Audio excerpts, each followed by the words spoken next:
성경 66권은 방대하고 또 한데 우리의 방향과 계획과 하나님의 지시를 알아야 되는데 어디부터 우리를 발견해야 될지 어떻게 해야 될지 잘 모를 때에 진리의 영 되신 성령께서 오늘 말씀을 들어 사용하여 주셔서 이 교회 공동체 가운데 각 성도님들 마음 가운데 무엇을 말씀하시는 것을 귀 기울여 듣는 귀한 시간 될 수 있도록 주님 도와주시옵소서. 성령의 영감으로 쓰여진 하나님의 말씀이기에 성령이 아니고서는 결코 깨달을 수 없는 하나님의 말씀의 신비가 있습니다.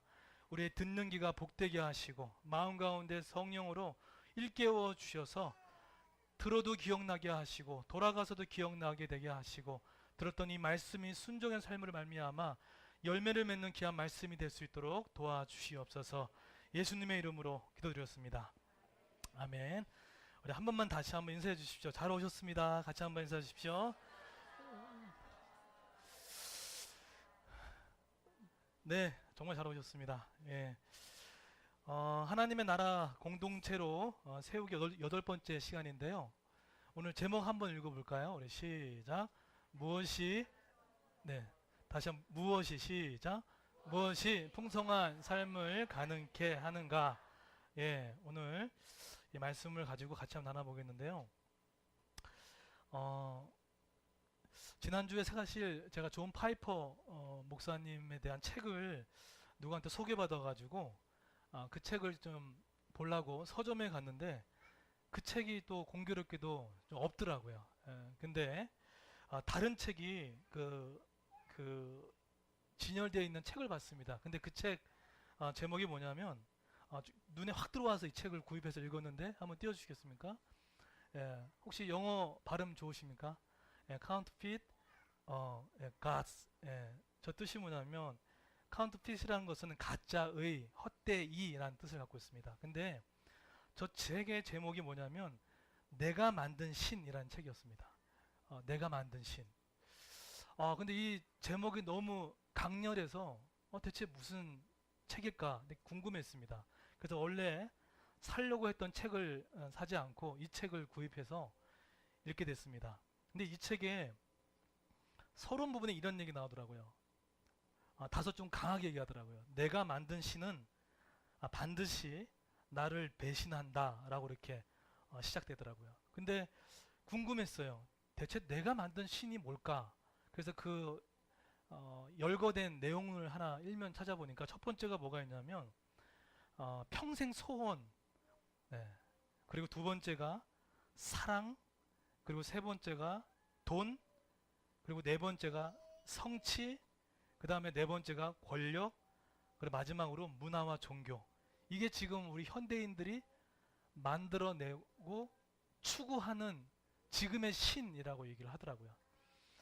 그러면서 그 저자가 이 우상에 대해서 정의를 내리는데 좀 와닿게 우상 정의를 하더라고요. 이렇게 얘기합니다. 한번 잘 들어보십시오. 우상에 대한 정의가 무엇이든 당신에게 하나님보다 더 중요한 것, 그것을 우상이라고 얘기합니다. 그러면서 우상을 뭐라고 얘기하냐면 무엇이든 지금 현재 하나님보다 더 크게 당신의 마음과 생각을 차지하는 것이 있으면 그것이 바로 우상입니다 라고 얘기를 합니다. 그게 우상이라는 거예요. 우리가 생각할 때 우상이라는 것을 뿔 달리고 이렇게 어떤 신전에 가서 엎드리는 것만이 우상이 아니라 이런 현대인들이 지금 드러나고 있는 제가 열거했던 이런 것들이 우리의 우상이라고 얘기합니다. 그러면서 저한테 조금 와닿았던 표현은 뭐였냐면 이거였어요. 마음속에서 내가 이렇게 말하고 있다면 지금 여러분은 우상에 빠져 있다라고 얘기하는데 그게 뭐냐면 이겁니다. 내가 저것만 있으면 내 삶에 의미가 있을 거야. 나도 가치 있는 사람이 될 거야.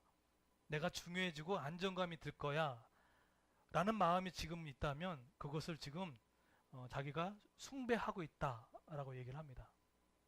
자, 그러면 제가 이걸 보면서 저는 이 우상을 만들어냈던 우상 공장이었다라는 생각이 들었어요. 이게 단순히 지금의 현대인들만 얘기하는 게 아니라 저도 저런 우상들을 계속해서 만들어냈던 우상 공장이었다라는 생각이 들었습니다. 제 첫 번째로 가장 큰 우상 공장이 뭐였냐면 평생 소원이었습니다. 저한테는 소원이 하나 있었거든요. 정말 그것을 하고 싶어가지고 10년 동안 준비했던 소원이 하나 있었습니다. 근데 그 소원은 지금 생각해 보니까 하나님으로부터 시작된 소원이 아니었어요. 그 소원은 그냥 내가 하고 싶었던 거예요. 근데 그 내가 하고 싶었던 것을 딱 정해놓고 저는 거기 뒤에서 기도하고 했던 거였어요. 어, 두 번째는 뭐였냐면 성취였습니다. 여러분 성취가 마돈나가 이것 때문에 여러분 혹시 마돈나 아시나요? 네, 우리 어르신들 많이 아실 건데 마돈나라는 그 가수가 말년에 그런 얘기했습니다. 자신의 평생의 인생 가운데 나를 힘들게 했던 것은 나를 끊임없이 증명해 보이려는 것, 그것이 자신의 인생 가운데 너무나 힘들었다는 거예요.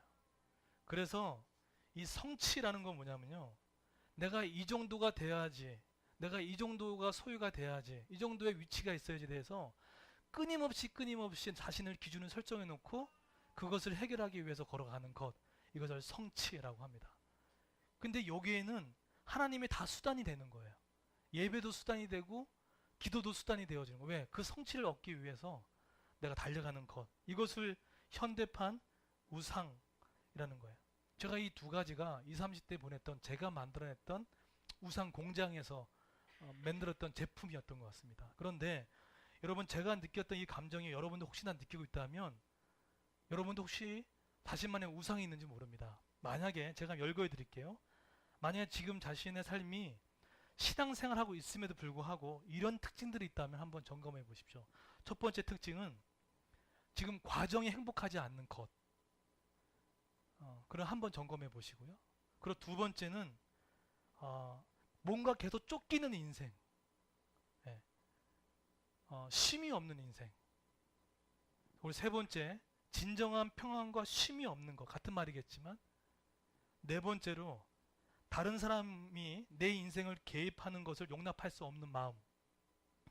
그리고 마지막으로 나만의 살아가는 방식. 혹시나 지금 제가 열거했던 이 6가지의 내용이 혹시나 여러분 삶에 지금 들어가 있으면 여러분 제 1계명을 저나 여러분이나 어기고 있다는 거예요. 왜 예수를 믿는데 왜 행복하지 않고, 왜 예수를 믿는데 맨날 쫓겨가는 인생을 살아가고 쉼도 없고 다른 사람의 내 인생에 개입하는 걸 원치 않는 거, 이것은 지금 우상을 숭배하고 있다라고 해도 틀리지 않습니다. 그래서 이 저자가 뭐라고 얘기했냐면 이렇게 얘기합니다. 참 하나님으로 대체하지 않으면 계속 대상만 바뀔 뿐이다 라고 얘기하면서, 참 하나님의 중심이 두지 않으면 계속해서 대상만 바꿔가면서 우상을 숭배할 수 있다 라는 이야기를 합니다. 자, 그렇다 그러면은 혹시나 이런 부분에 우리가 걸려 있다면은 그러면 어떻게 할 것인가, 어떻게 헤어나와서 우리에게 풍성한 삶을 약속하신 하나님의 말씀에 따라서 내가 풍성한 삶을 살아갈 수 있는지 그 방법을 한번 찾아보도록 하겠습니다. 혹시 이거 혹시 보신 적 있습니까? 처음 보셨죠? 예. 이거는 여러분 그 한국 대학생 선교회 CCC 사형리 후속작으로 나온 겁니다. 저도 최근에 봤어요. 첫 번째는 내가 예수를 어떻게 믿을 것인가에 대해서 나왔는데, 그 다음에는 그럼 내가 성령 충만한 삶을 어떻게 살 것인가에 대해서 아주 일목요연하게 나와 있더라고요. 오늘 이것이 오늘 설교의 전반적인 맥을 잡고 있기 때문에 요 토대로 한번 말씀을 들어가 보도록 하겠습니다. 오늘 13장 1절 한번 띄워주십시오. 여기 보시면, 자, 우리가 지금 3주 연속으로 안디옥 교회를 찾아보고 있는데, 이 안디옥 교회가 풍성한 삶을 살아가고 있는 특징을 갖고 있는 교회였어요. 자, 왜 그런지 볼게요. 우리 1절 한번 위에 있는 쉬운 성경 한번 읽어볼까요? 쉬운 성경. 예, 시작.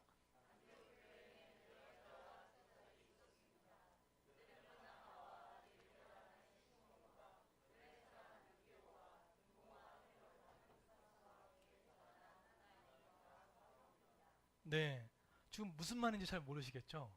13장 저 1절에 무려 5명의 지도자가 지금 세워졌습니다. 여러분 혹시 지난주 말씀 기억합니까? 지난주 말씀에 바나바와 사울이 1년 동안 뭘 했죠? 안디옥에 있는 교회의 성도들을 말씀으로 양육했죠. 11장에서부터 13장까지 몇 년이 지난 건 모르겠지만 지금 이 안디옥 교회 안에 5명의 아주 대표적인 지도자들이 세워졌습니다. 그 이름을 열거했던 거예요. 자, 그러면 이렇게 보면은 저 인물이 어디 출신이고 어떤 사람인지 잘 몰라요. 그래서 제가 이걸 좀 정리해 봤습니다. 한번 띄워주시겠습니까? 저 5명의 그 바나바와 사울이 양육했던 5명의 지도자인데 출신과 인종과 사회 계층이 다 달라요. 네. 이거를 우리 경서이가 아주 아름답게 꾸며주셨는데, 자, 안디옥 교회 5명의 아주 탁월한 지도자들이 5명이 세워졌습니다. 그 중에 첫 번째 지도자가 누구죠? 예, 바나바라는 사람입니다. 여기서 말하는 바나바인데 그 사람은 유대인이에요. 예. 그리고 두 번째 누구죠? 시므온이에요. 근데 그 고향이 북아메리카입니다. 그리고 인종은 흑인이에요. 그리고 또 뭐죠? 사회적 계층이 해방된 노예였을 것이다. 그러니까 확정질 수는 없지만 추측할 수 있는 인물 중에 한 명입니다. 그리고 한 명이 누구냐면 루기오라는 사람입니다. 저 사람은 헬라인 또는 헬라화된 유대인이라고 얘기합니다. 자, 그 다음에 누구죠? 마나엔이었는데 이 사람은 유대인 출신이고 혼혈이었다. 근데 사회계층 권력의 측근이었다라고 합니다. 측근. 그래서 누구의 측근이었냐면 헤롯, 당시 때 헤롯 정도의 사람의 측근이었다고 얘기하고요. 그 다음에 여러분 잘 아시는 사울, 지금의 신약 성경을 많이 기록했던 그 사울이 다소 출신이고 헬라파 유대인 그리고 과거의 핍박자 이렇게 안디옥 교회 5명의 지도자가 세워졌던 거예요. 예. 그러니까 지금 이 안디옥 교회가 머리가 뛰어났던 거예요. 조직을 세우고 전략을 짜가지고 교회를 움직이려던 것이 아니라 1년 동안 정말 이 대표할 수 있는 사람들을 키워냈던 것이 바로 안디옥 교회입니다.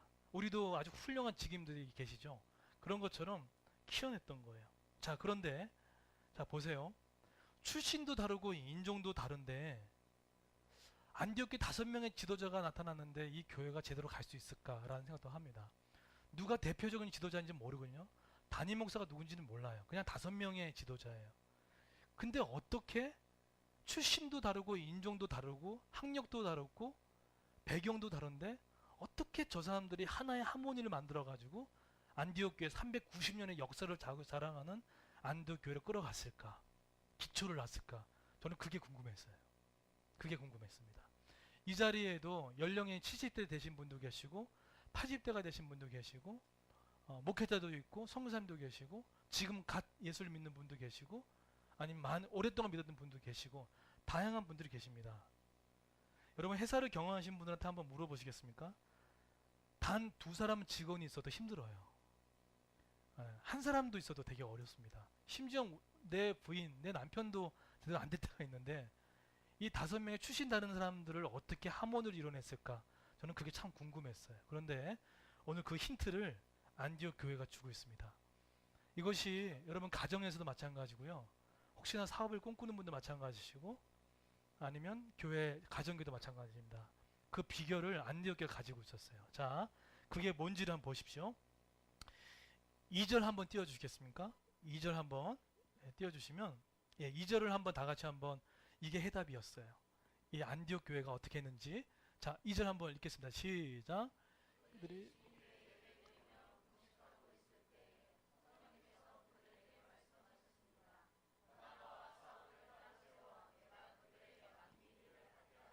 네, 여기 개역 성경 한번 읽어주시겠습니까? 2절 시작. 주를 섬겨 금식할 때 성령이 이르시되 내가 불러 시키는 일을 위하여 따라 새로우라 시니라. 예. 구약과 신약 안에서 주라는 단어가 나오면 중의적인 표현입니다. 한 가지 표현이 뭐죠? 셀비어, 구원자란 뜻이에요. 또 주는 로드십, 주인이란 뜻입니다. 근데 어떤 사람은 구원자 하나님만을 계속 경험돼서 사는 분도 계시고 주인된 하나님을 섬기지 않는 분도 계신데 내가 주라고 했던 것은요, 그분 나의 구원자고 내 인생의 주인됨을 얘기를 합니다. 자, 근데 이 5명의 혈통이 다른 이 사람들이 어떻게 하모니를 이루는지 보십시오. 어떻게 했다고 하죠? 개혁개정에 주를 뭐 했다고 하죠? 성교란 단어예요. 저 단어는 아주 독특한 단어입니다. 저 단어 뜻이 혹시 뭔지 아십니까? 저 단어가 고전 헬라어에서 보면 이런 뜻을 가지고 있습니다. 어떤 뜻이냐면 보수를 받지 않고 자발적으로 국가에 봉사하는 것의 뜻입니다. 이게 섬겨란 뜻이에요. 근데 이 단어가 히브리어로 샤라트라고 하는데 이 단어가 헬라어로 와서 이 뜻이 뭐냐면 제사장들이나 종들이 성전에서 수행하는 모든 섬김, 이걸 섬겨. 한마디로 정의하면 뭐냐면 예배란 뜻입니다. 지금 안디옥 교회 사람들이 지금 어떻게 했다고요? 예배했다는 거예요. 근데 저 예배가 공동 번역 많이 보시는 분들 많이 계시더라고요. 근데 공동 번역 찾아보시면 주님께 예배 드리고 있다라고 표현해요. 하고 있는데요. 저 단어는 성경 전화는 단순히 기도한다는 단어가 아니라 상당히 형식적이고 예식을 갖춘 단어입니다. 그러니까 한마디로 이런 예배예요. 지금 사도신경도 있고 이렇게 찬송가도 있고 말씀도 있고 이렇게 공식적이고 예식을 갖춘 예배, 그 예배가 바로 저 단어입니다. 그러니까 지금 뭘 한 거죠? 저들은 5명의 지도자들이 모여서 어떤 일을 결정함에 있어서 먼저 뭘 하지 않고 뭐 했다고요? 예배했다는 거예요. 공식적인 예배. 이렇게 주일 정도의 예배를 아주 예를 갖춰서 예배를 드렸다는 것이겠죠. 이게 되게 중요한 거예요. 하모니를 이루기 위해서, 가정의 하모니를 이루기 위해서 제일 중요한 게 뭔지 아십니까? 예배하는 가정이 하는 거예요. 이게 중요합니다. 근데 누굴 예배했습니까? 주라는 거예요. 5명이 혈통도 다르고 인종도 다르지만 자신이 누구를 섬겨할 대상인지를 명확하게 알았다는 거예요. 자, 보세요. 그런데 어떻게 예배드렸습니까? 주를 섬겨 그 다음에 어떻게 했다고요? 금식할 때 하는 거예요. 금식으로 예배했다는 거예요. 성경에서 말하는 금식은 단순히 밥을 굶는 게 아닙니다. 성경에서 말하는 금식은 상당히 엄청난 많은 내용이 있는데 여기서의 금식할 때는요, 나의 기본적인 즐거움, 나의 외부에서 들어온 힘을 다 끊고 이 문제는 하나님만 푸십니다. 이 사항은 주님만이 답이십니다. 오늘 여러분 이렇게 예배 오셨잖아요. 근데 어떤 사람은 예배 올 때 이 문제에 대해서 나한테 어떻게 말씀하실까?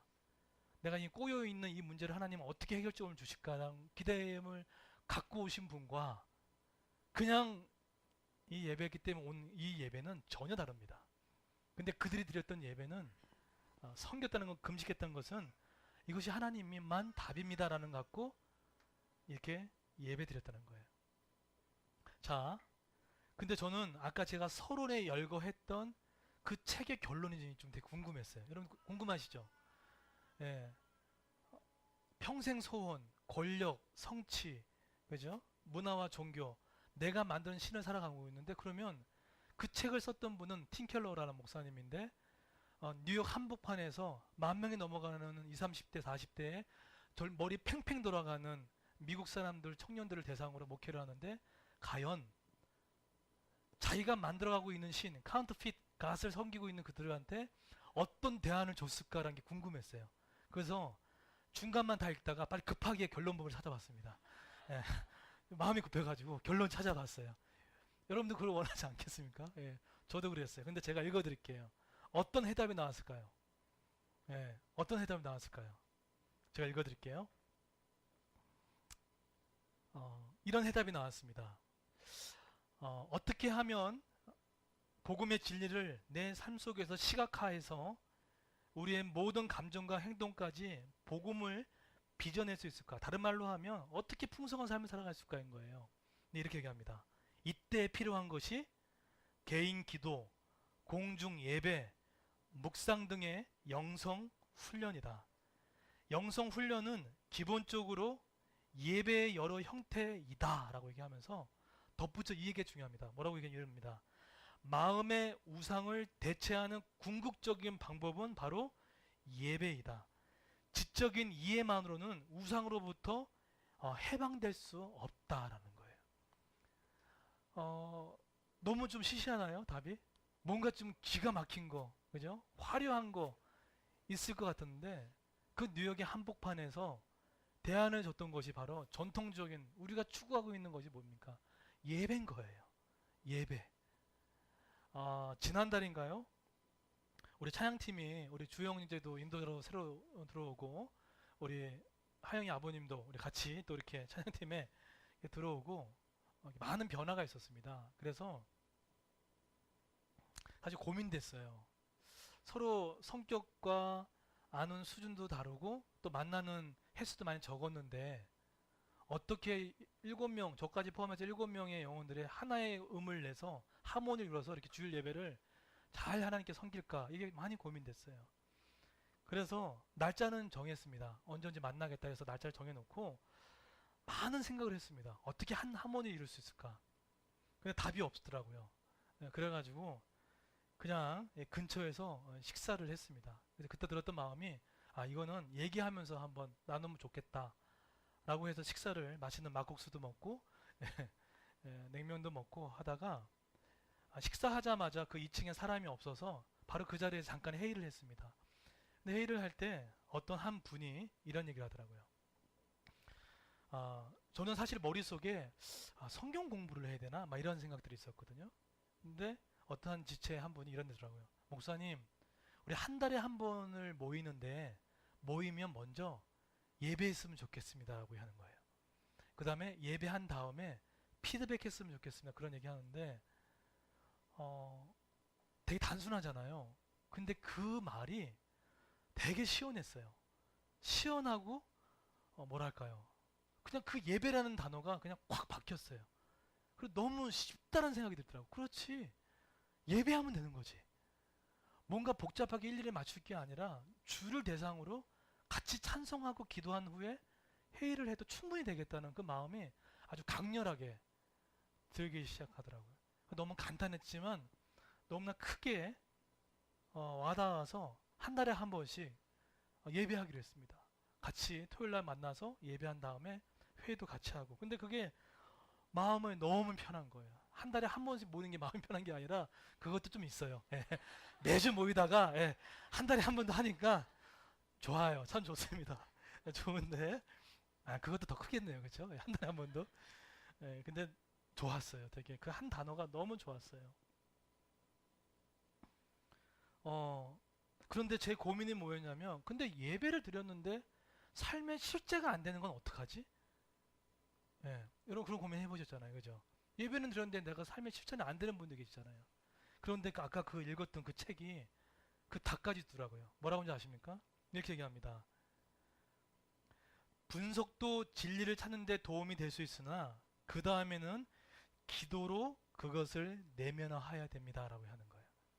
예배 드리고 나서 내가 들었던 내용들을 갖고요. 함께 기도할 때 내가 실천에 옮길 수 있다는 것을 얘기합니다. 그림 한번 띄워주시겠습니까? 맨 처음 그림입니다. 자, 이 내용이에요. 여러분 잘 보세요. 내가 왜 성령 충만한 삶이 없는지에 대해서 잘 보시면 됩니다. 보시면 윗부분 한번 읽어볼까요? 시작. 그리스도인이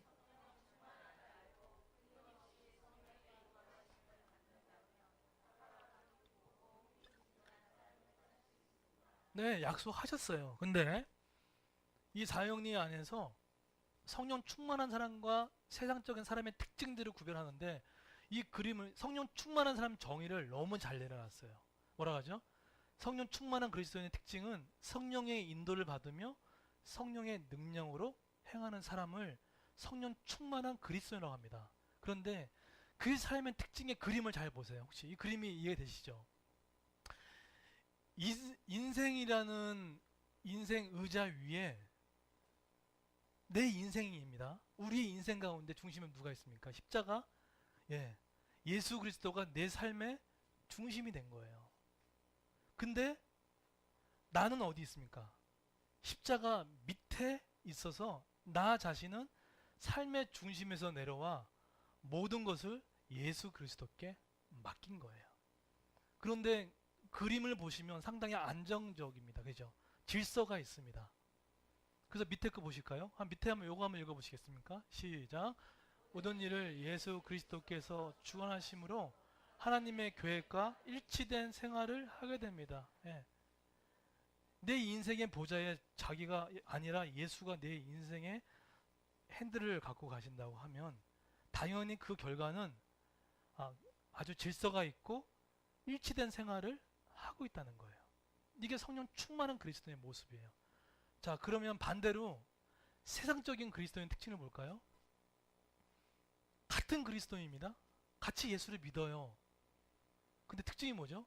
그리스도를 영접했으나 뭐라고 하죠? 모든 일을 자기 힘으로 하려고 하는 사람을 세상적인 그리스도로 합니다. 자, 그런데 그림이 좀 바뀌었어요. 어떻게 바뀌었죠? 인생의 의자 위에 누가 앉아 계십니까? 나예요. 그리고 십자가 예수님은 어디 있습니까? 자기 밑에 발 밑에 있는 거예요. 그랬더니 어떤 점의 표시를 보십시오. 혼란스럽게 질서 없이 이렇게 바뀌어 있는 거죠. 제가 읽어볼까요? 모든 일을 나 자신이 주관함으로 자주 좌절과 혼란에 빠집니다.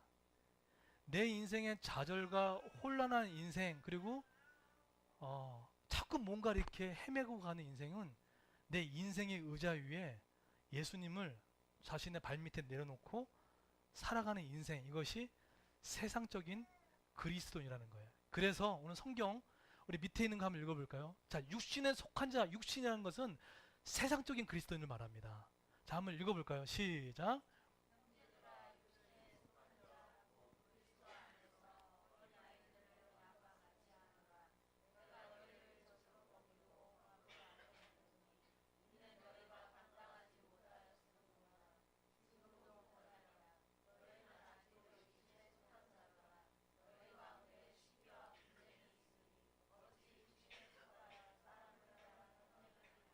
여러분 잘 보십시오.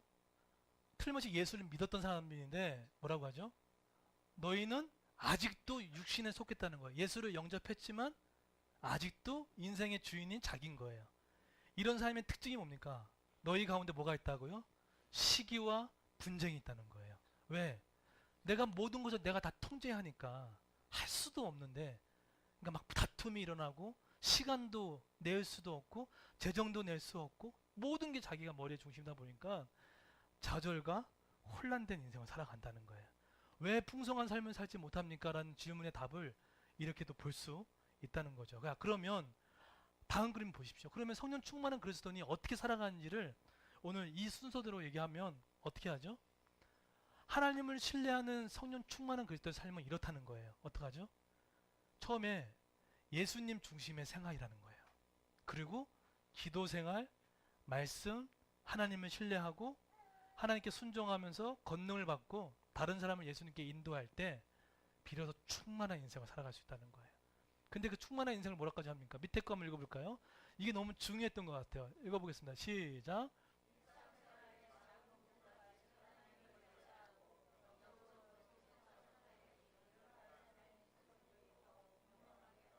네, 일상생활의 작은 부분과 하나님께 의지하는 표현을 이렇게 표현합니다. 하나님께 맡겨라. 뭐 이런 얘기 많이 하잖아요. 주님을 좀 의뢰하라.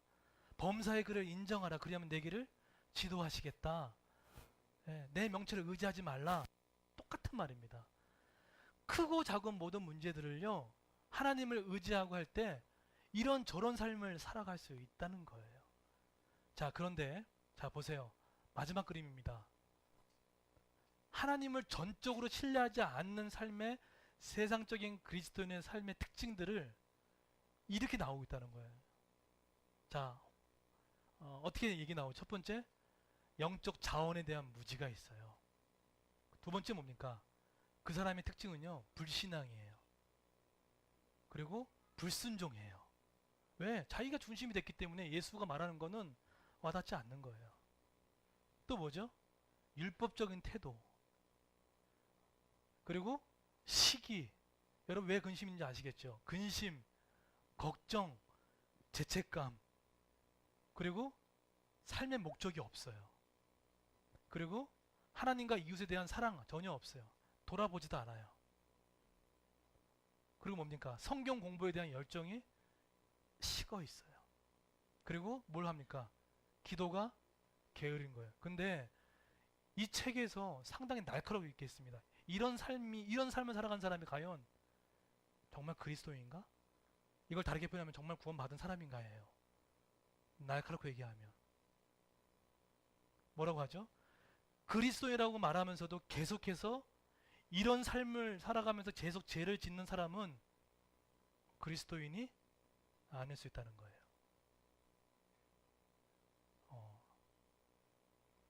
물론 두 가지 형태로 나타납니다. 내가 구원을 받았지만 내가 여전히 부족하기 때문에 이렇게 살아가는 과정이 하나 있고요.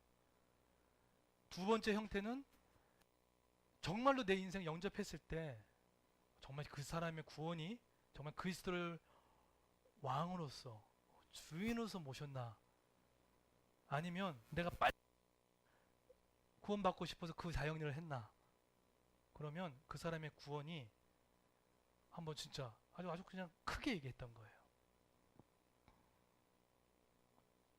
그러면 여러분의 삶은 지금 성령 충만한 그리스도인입니까? 아니면 세상적인 그리스도인입니까? 저도 세상적인 그리스도인이었어요. 믿었지만. 근데 점점점 닮아가려고 노력할 뿐입니다. 처음부터 성령 충만한 그리스도인이 어디 있겠습니까? 예. 세상적인 그리스도인 살아가다가 여러 가지 환난과 경험을 통해서 조금씩 성령 충만한 인생을 살아가는 것이 성도의 성화적인 삶입니다. 그러나 이것을 멈춰 있다 그러면은 그거는 정말 한번 나 자신의 내가 구원의 문제라든지 내가 정말 인격적인 예수님을 주인으로 모시고 있는 거 살고 있는지, 아니면 인생의 의자 위에 내가 떡하니 앉아가지고 자기 마음대로 지금 하고 있는지 그 이야기를 하고 있다는 거예요. 저는 그래서 이 안디옥 교회를 보면서 안디옥 교회는요 성령 충만한 교회였습니다. 주를 섬겼던, 명확한 주를 섬겼던 교회였던 거예요. 저는 우리 교회가 이제 3년째가 이제 지나가면서 우리 교회가 진짜 이 예배가 살아났으면 좋겠어요. 약간 형식이 있고 예전이 있는 이 예배가 다시 한번 살아났으면 좋겠어요. 우리가 1년차, 2년차, 3년차 때는 1대1로 면대면을 통해서 양육을 했지만 이제는 어느 정도 이제 위치가 되었다 그러면은 이제는 공식적인 하나님께 예배를 드림으로 인해서 우리의 삶의 예배가 다시 한번 회복됐으면 좋겠어요. 혹시나 여러분 가정에도 지금 가정 예배가 무너져 있으면요, 가정 예배 세우십시오. 가장이 그 가정의 주인 되면 안 됩니다. 그러면 그 가정 행복하지 않습니다. 그 가정에 예수님을 모셔야 그 가정에 풍성한 삶이 되어집니다. 그래야 그것이 성도의 인생이고 성령 충만한 인생입니다. 이번엔 특별 새벽기도 10일밖에 없는데 우리 아이들한테 주를 섬겨 금식할 때라는 예배의 예전을 알려줬으면 좋겠어요. 정말 뭐가 중심인지 어떻게 섬기는 것인지에 대해서 어렸을 때부터 잘 습관을 들였으면 좋겠어요. 자, 그런데 여러분 이렇게 주를 섬겨 금식할 때 하나님이 우리에게 주시는 보너스가 뭔지 아십니까? 방향을 알려주세요. 그리고 계획을 알려주세요. 한번 볼까요? 정말 그랬는지? 자, 2절 한번 보시겠습니까? 2절. 예. 자, 여러분 예배할 때는요, 하나님이 우리에게 어떤 방향을 지시하는 시간입니다. 때로는 우리의 부족한 것들을 말하는 시간이고 회복됐으면 좋겠다는 걸 얘기하는 거예요. 자, 보세요. 2절에 보시면 주를 섬겨 금식할 때 하나님 내 힘으로 안 갖고 예배할 때 누가 말씀하셨죠? 예, 성령이 안디옥 교회에게 얘기를 했어요. 뭐라고 얘기하죠? 내가 불러 시키는 그 일을 하라는 거예요. 그 일이 뭡니까? 예, 바나바와 사울, 지금의 바울이죠. 그 사람을 안디옥 교회에 이제에서 파송시키는 거예요. 쉬운 말로 하면은 그 중요한 두 인물을 뽑아내 버린 거예요. 이해되세요? 그러니까 한마디로 지금 제가 이렇게 예배하고 있는데 저와 예를 들어서 우리 전도사님을 이게 뽑아내버린 거예요. 그거 똑같은 겁니다. 여러분 가정교회 되게 중요하다고 할 수 있는 인물을 예배를 드리고 있는데 그 사람 뽑아내라는 거예요. 이거 안 부딪힐까요? 모르겠습니다. 여러분이 뭐 목사님 가도 상관없다고 생각하면 할지도 모르지만 이게 안 부딪힐까요? 근데 보세요.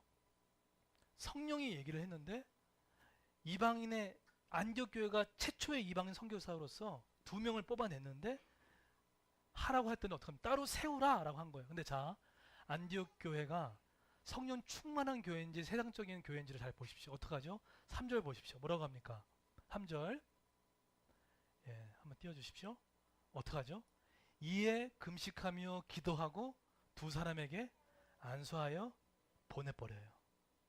여기서 금식하며 기도했다는 것은 제가 그 해석을 찾아보니까 아주 이걸 탁월하게 주석했던 책을 찾아보니까 실제적인 공식적인 예배를 드려면서 했다는 거예요.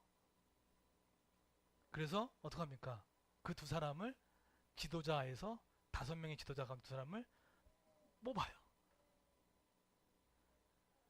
여기에 불순종한 거 그게 없어요. 그냥 시키는 겁니다. 여러분 교회는요. 우리가 결정하고 다수가 얘기하는 것을 결정해서 하는 것이 교회가 아닙니다. 성령께서 이 교회 공동체에게 말하고 있는 것들, 우리 가정교회에게 말하는 것들, 그것들을요 성령께서 받고 나서 교회는 그것을 결정하고 순종한 다음에 따르는 것이 교회입니다. 목사가 주도권을 갖고 흔드는 것도 교회가 아니고 우리 순장님들이 주도권을 갖고 흔드는 것이 아니라 성령께서 우리에게 말씀하시는 어떤 방향, 지시, 계획들을 우리 이 교회가 잘 듣는 거예요. 잘 듣는 거예요. 잘 듣고 그 말에 토달지 않고 교회가 결정하는 거예요. 그래서 순종하는 거예요. 그게 바로 교회입니다. 교회예요. 그런데 여러분 보세요. 안디옥 교회 입장에서 이 안디옥 교회를 잘 구성했던 바나바와 바울을 뽑아내는 일이 쉬울까요? 어려웠을까요? 이건 어려운 겁니다. 당시만 해도 유대인 디아스포라 유대인들이 안디옥 지역에 70만 명 중에 4만 명 정도 있었다고 합니다. 많은 인원이에요. 그 중에 얼마나 왔는지 잘 모르겠지만 어쨌든 수는 헤아릴 수 없지만 어쨌든 이 바나바와 이 바울은 너무나 중요한 인물입니다. 근데 그 인물을 어떻게 뽑아낼 수 있겠습니까? 교회가 흔들릴 수도 있는데. 여기서 알 수 있는 게 뭐죠? 하나님의 교회는 사람의 영향력으로 움직이는 교회가 아니라는 거예요. 저 없어도 이 교회는 돌아갑니다. 여러분 가정교회에서 제일 중요하다고 생각하는 그 사람이 있어야겠지만 그 사람이 없어도 하나님 성령께서 이끌어 가시는 거예요. 너무나 중요한 거죠. 그래서 내가 이끌어 가는 거다. 이 교회와 너의 인생도 너희들이 이끌어 가는 것이 아니라 내가 이끌어 간다는 것을 오늘 이렇게 보여주고 있는 거예요. 이게 되게 어려워요. 바나바, 사울, 여러분의 마음도 내가 아는 바나바와 사울이 있습니다. 그게 자꾸 부딪히는 거예요, 지금. 그게 자꾸 부딪혀요. 여러분한테는 영적 바나바와 사울 뭡니까? 그게 시간일 수도 있습니다. 그게 재정일 수도 있고요. 또 관계일 수도 있습니다. 그리고 내가 이 사람 없으면 안 돼 그거 있잖아요. 그거 없어져야 됩니다. 죄송하지만요. 그거 없어져야 돼요. 그래야지 성령께서 자유롭게 이끌어가세요. 근데 이게 너무 어려워요. 내 안에 영적 바나바, 사울 너무 소중하기 때문에 이거 놓치기가 너무 어려워요. 평생 우리의 인생은 그 싸움입니다. 그 싸움이에요. 한 번에 나는 싸움이 아니에요. 오늘 예배 딱 드렸다고 해서 한 번 결판낸 싸움이 아니라 이 싸움을 계속해 나갑니다. 자아를 죽어가는 것들. 근데 그렇다고 해가지고 아유 오래 걸리네 라고 하면서 안 할 것입니까? 어떻게 하면 좋을까요? 2가지 방법을 오늘 통해서 마지막 결론 내리고 마치도록 하겠습니다. 여러분 성령 충만한 하루하루도 기쁘고 성령 충만한 인생을 하고 싶다면은 이 2가지를 좀 기억했으면 좋겠어요. 처음에 뭐라고 하죠? 읽겠습니다. 시작. 예, 예배입니다. 분명한 주, 구원자 되시고 나의 인생의 주인 되신 그 분명한 대상을 함께 예배하십시오. 다시금 무너져 있던 새벽 예배 재단을 회복하시고, 여러분은 아마 오래전에 내 일주일의 중간에 수요 예배를 통해 내가 영적을 점검받았던 때가 있었을 겁니다. 수요 예배도 회복하십시오. 그리고 주일 예배를 회복하십시오. 어떠한 문제 때문에 흔들리지 마시고 분명한 지켜야 할 것들을 분명히 지켜나갔으면 좋겠습니다. 두 번째로 또 뭐죠? 한번 읽어볼까요? 시작. 성령 충만을 위해 매일 기도하는 것. 예. 성령은 이걸 명령했습니다. 하세요라고 권유하지 않고 명령했습니다. 성령 충만함을 받으라 라고 얘기했던 겁니다. 그럼 우리는 간구할 필요성이 있어요. 계속해서 간구하는 겁니다. 마지막 한번 읽어볼까요? 시작. 이 예배와 성령 충만함을 방해하는 것은 여러분의 죄입니다. 우리의 죄입니다. 그것이 해결되지 않으면 결코 하루하루가 벅차고 기뻐하며 없어도 행복한 그 성령 충만한 인생을 살아갈 수 없어요. 그 죄가 반드시 해결돼야 됩니다. 그 죄에 하나님께 입술을 빨리 토설해야 됩니다. 갖고 있지 마십시오. 계속해서 토설하셔서 예배하고 성령 충만한 삶을 살아간다 그러면은 우리의 인생이 하나님 앞에 건강한 인생을 살아갈 수 있다는 생각들을 갖습니다. 그러면 성령 충만함을 받기 위한 기도가 어떤 것일까요? 제가 눈을 한번 감아보시겠습니까? 제가 이 책에서 이렇게 기도를 드렸습니다. 이렇게 읽었습니다. 사랑하는 하나님 아버지, 저는 주님이 필요합니다. 제가 저의 삶을 다스려 왔고 그 결과로 죄를 지었음을 고백합니다. 예수 그리스도께서 십자가의 죽으심으로 저의 모든 죄를 용서해 주심을 감사합니다. 주님께서 성령 충만 받으라고 명령하시고 믿음으로 구하면 주시겠다고 약속하신 말씀대로 저를 성령 충만으로 채워 주시옵소서. 주님께서 제 삶의 중심을 취하여 주시고 저를 다스리심을 감사드리며 예수님의 이름으로 기도합니다. 아멘. 다 같이 일어나서 우리 마지막 찬양 드리고 우리 마치도록 하겠습니다.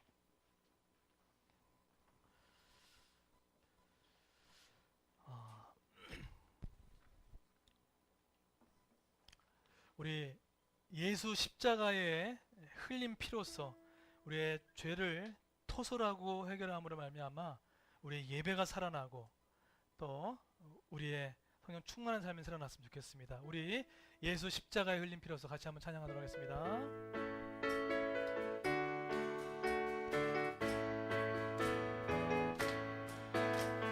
십자가에 흘린 피